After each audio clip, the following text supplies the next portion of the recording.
श्रीगुरुभ्यो नमः।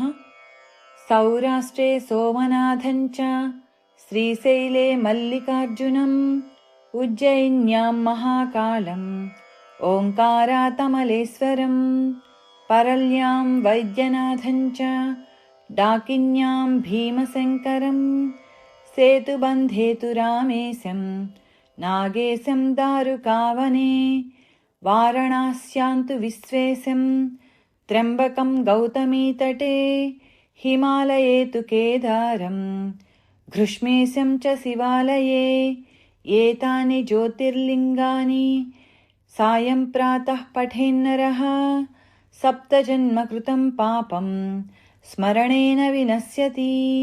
एतेषां दर्शनादेव पातकं नैव तिष्ठति कर्मक्षयो भवेत् तस्य यस्य तुष्टो महेश्वरः।